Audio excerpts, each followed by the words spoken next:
And then another person calls, and then another person calls, because they're all thinking the same thing. And so, after all these panic 911 calls, the police are like, oh shit, there's some kind of robbery, and a bunch of officers head that way. And then the first officer rolls up. What's going on? You guys just get out of an Uber a minute ago?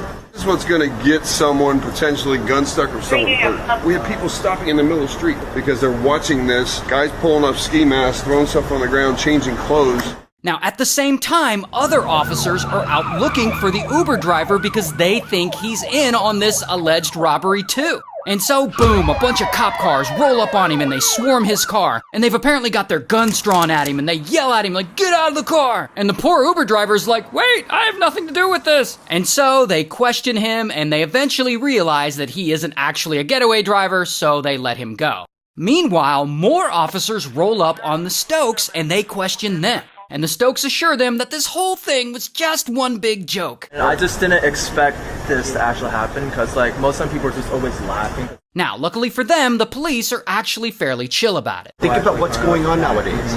Think about it, man. You've got to be smart on that, man. You know better.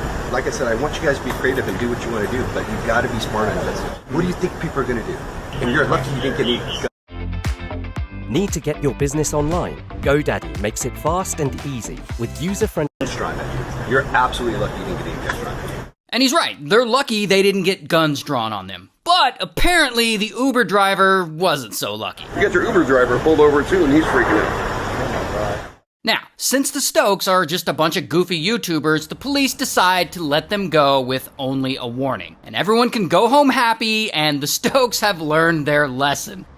Until the Stokes have not, in fact, learned their lesson. Because only 4 hours later, they decide, actually, let's do it again. And so they show up on a nearby college campus, UC Irvine. And they're still dressed in all black, carrying their duffel bags full of fake money. And so, pow, they start doing this prank there.